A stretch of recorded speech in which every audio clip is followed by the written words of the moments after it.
Salamander dude, SaiyanSalamander here, and I'm back with another Smash Bros video. But this one's going to be a little different from the ones I've done before, since usually I do character predictions or wish lists. But this time, I'll be discussing a what-if scenario that would have changed the series drastically. So for those that don't know, originally Smash didn't feature Nintendo characters. It was called Dragon King, the fighting game. Sakurai discussed the series with Iwata and talked about how a ton of fighting games didn't sell that well. So they tried to think of something original to make the game sell. Sakurai's first idea was to fill the game with Nintendo characters, and it became what we all know and love today with Super Smash Bros. But what if he had a different idea and it got approved? And instead, Sakurai's idea was to fill the game with popular characters from Shonen Jump, in a game I'm calling Super Jump Stars. So for this video, I'm going to talk about the original roster of Super Smash Bros. 64, and changing it to fit Super Jump Stars 64. Keeping the same number of characters, 8 in the base roster, and 4 unlockable characters, but changing the roster to include characters from Shonen Jump. I had this idea way back with my friend Lincoln when I was at uni, and we just made a mock roster up to Ultimate on PowerPoint just for fun. But I figured why not make it into a video and share our idea with all of you. So let's kick things off with the figurehead of the series that'll be replacing Mario. First up on the roster is the same from Earth, Goku. I feel like everyone should have seen this coming, since he's regularly requested a character in Smash even now. But of course the Smash Bros. We all know features gaming characters, so unfortunately he can't enter the fray. But in Super Jump Stars, which features characters from Shonen Jump magazine in it, of course he can star in the series. So I've actually played Goku in Smash before, because there's a fan game called Super Smash Flash 2, and Goku is one of the playable characters there, and he's actually really fun to play. He's a close range fighter, but he's got some long range moves too with his side special and neutral special. I think Smash 64 didn't have down specials, so unfortunately his Kaioken wouldn't be implemented yet. And neither would Super Saiyan, since Final Smashes also wouldn't be a thing at this point in time. Honestly, his Smash Flash 2 moveset is perfect. So if you want to see an actual example of how I'd hope he'd play, then download Smash Flash 2. I'll leave a link in the description so you can check the game out. The second character for Jump Stars is actually from a series I've never watched before, but I reference the famous memes so often that I definitely have to watch it sometime in the future. Next up on the roster is Shearer from Fist of the North Star. I figured he'd be a great pick as a heavyweight option since he's just a big mass of muscle. I don't know about the series much, but I presume he'd just be a heavy, hard-hitting, close-range fighter. But I don't think he'd be slow either, which works since DK isn't too slow for a heavy too. But with the way he attacks, even though he's a heavy, I can see his attacks not doing too much damage overall, just because of how rapid his strikes are. So in order to balance it out, I feel like his attacks would hit very quickly in succession to do big damage, but if you don't land many hits on the foe, then they won't end up feeling a thing. Third up replacing Link would definitely be my main playing Jump 64, since he's from my second favourite anime series, and there'd be quite a few renditions of the series before we finally see my first favourite anime included. So second up is the spirit detective Yusuke Yoromeshi from Yu Yu Hakusho.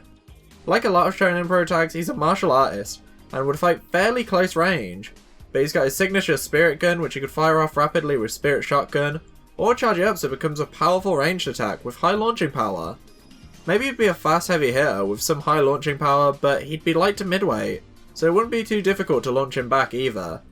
Maybe he'd be like Little Mac and be better on the ground than in the air, but his power won't be quite as weak as Little Mac is in the air, but he'd be almost as fast and strong too. Fourth up on the roster replacing Samus is the Dark Magician from the Yu-Gi-Oh series. For those that don't know, Yu-Gi-Oh actually started in Shonen Jump, and I think that it may be a bit too hard to implement a puppet type duelist and duel monster character in Jump 64, since in this scenario this is still a Nintendo 64 game. So I thought, hey, instead of adding Yugi, which would be harder to implement in this game, then it'd be cool to add some other Yu-Gi-Oh representation by adding Dark Magician instead. Dark Magic attack could replace Samus's charge shot, and I could see him being particularly floaty like Dark Samus. It works perfectly too replacing the Metroid series. Dark Magician could be Samus, Dark Magician Girl replacing Dark Samus, and then you have the Blue Eyes White Dragon being the whole, oh, they're too big to be in J-Stars thing going on too. I probably wouldn't do a one-to-one replacement of the characters in the series like this though, since there's other Yu-Gi-Oh characters that would be cool to see.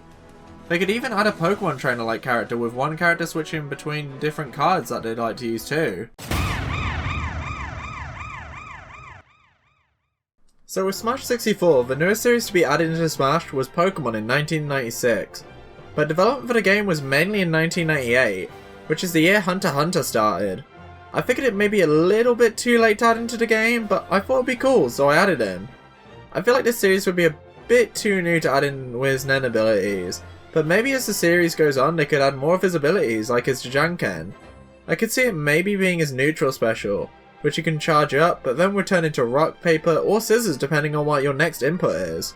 But honestly, if Sakurai can make a moveset for Captain Falcon, I'm certain that he can make a moveset for Nenless Gon. After all, he's still primarily a close range fighter, and he could even use his fishing rod to diversify his move pool a little bit more. Now unfortunately, unlike Pokemon, I'm not giving Hunter x Hunter 2 reps in the first Smash game, but I'll be sure to talk about Killua probably in the next rendition of the series.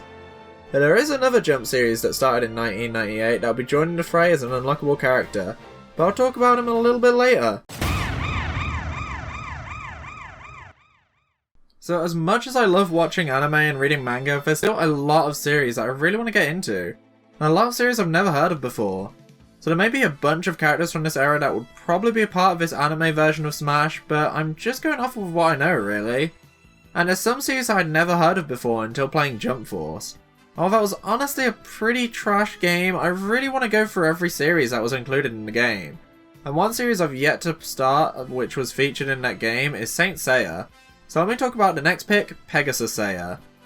In my original list, I think I made in uni, I gave this series some leeway, making each game come out a few years later. Since there were characters like Naruto and Ichigo, which I thought were huge Jump characters, but I couldn't really include them since they didn't really exist yet at the time of Smash 64's release.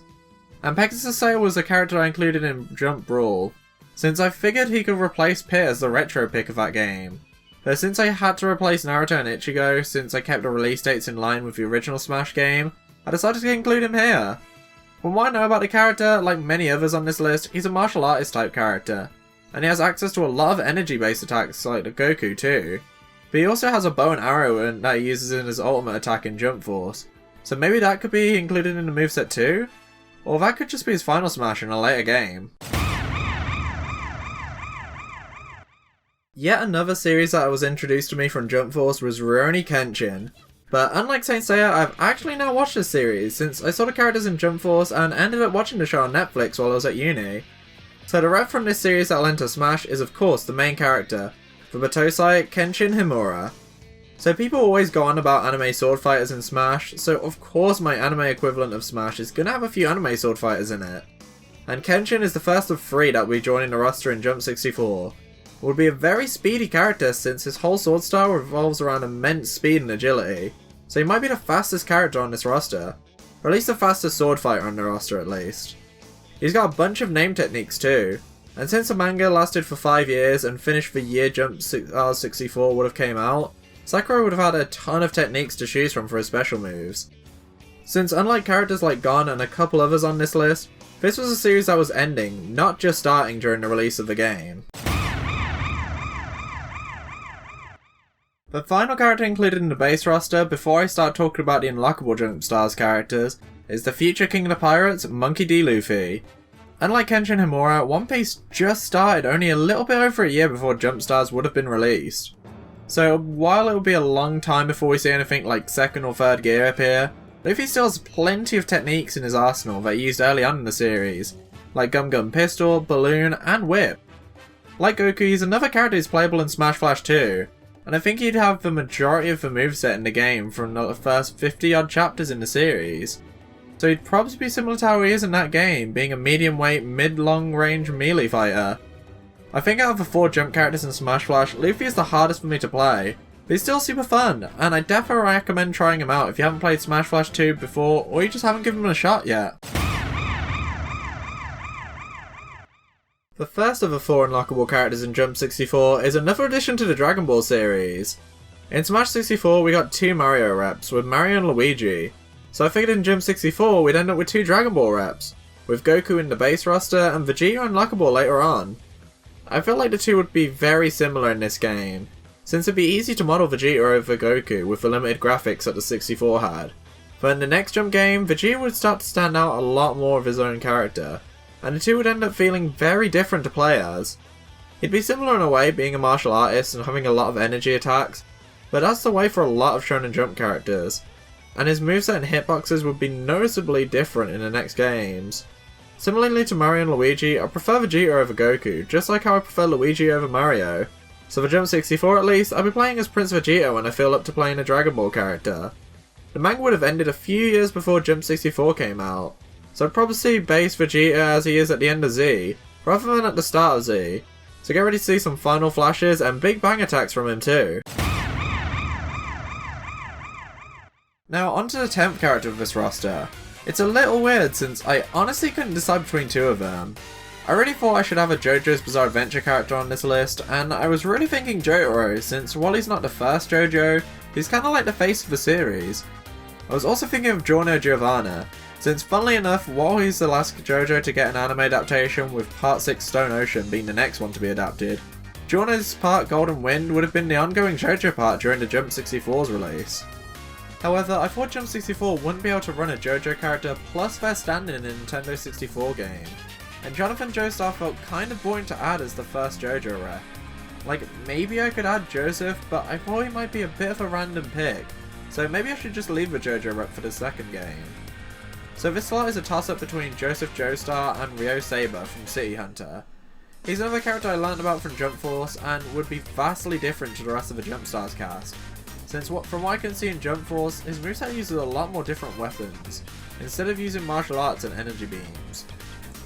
I think I made him a retro pick in my original J-Star Smash game mock-up idea, but since like I mentioned earlier, I decided to make this game release at the same time as Smash, and didn't want to include characters like Naruto and Ichigo, so I decided to add them into the OG roster instead. I could see him being like Captain Falcon in a way since he's an original character in the series, but I could see City Hunter not getting another rep in any other game, mainly because I haven't seen the series and City Hunter only got one rep in Jump Force, so I don't really know who else they could add. This pick is an even more recent addition than Gon, as this series only started in June 1998, and that series is Shaman King, with the 11th Jump Stars rep being Yo Asakura. It may be a little bit too late to add Yo into the game, but since Shaman King was really popular when it came out, they may have added him as a super last minute fighter, which is why he's an unlockable character. Off topic a little, but Shaman King just got a new anime adaptation that has just started in the last few weeks, and I'm really enjoying it so far. It's the first time I'm experiencing the series, so I don't know too much about it, but looking at Yo, it seems like there's enough content early on for him to form a good moveset, and it can always get updated in the next few games.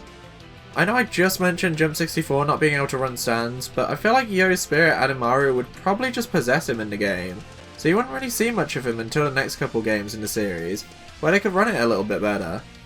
I'm not sure if Yo gets any more spirits later on in the series, but I feel like Adamaru is enough for a Jump 64, and if he does get more spirits then his moveset could just be upgraded, and change as the more games in the series get added. I think like I said, Yo would be a last minute addition, so he'd end up being fighter number 12 in this universe. The reason why I talked about him as fighter number 11 is because fighter number 8 and number 12 both came from the same series in the original Smash, so I figured I'd speak about this next pick last. The final character I'll be talking about replacing Jigglypuff is a very different character indeed, but since Luffy replaced Pikachu, I figured another One Piece rep should replace Jigglypuff.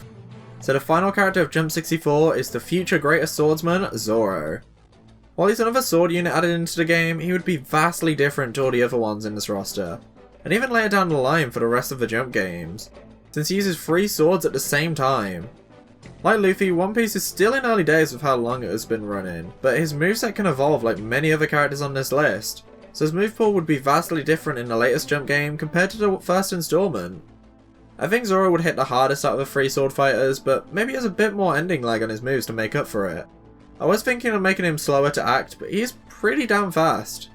As a sword user, he'd defo be a close range fighter, or would probably be a mid-weightish, but a decent amount heavier than Luffy. I was considering Nami originally, but it's kinda hard to make a moveset for her before Skypiea, so I went with Zorro instead. I think that's everything for this time around, but I hope you enjoyed my dudes. If you did, leave a like, subscribe to see more, and comment on who you think would appear in Super Jumpstars 64, and let me know who you think will appear in Super Jumpstars Melee. Also, if you want to see me play games like Kingdom Hearts, Fire Emblem, and more over on Twitch, or hang out with the rest of the community in the Discord, then check out the link to both in the description, and feel free to follow me over there and join the server. Again, I really hope you enjoyed hearing about this random idea I had, and hopefully I'll see you again soon, my dudes. Until next time, bye.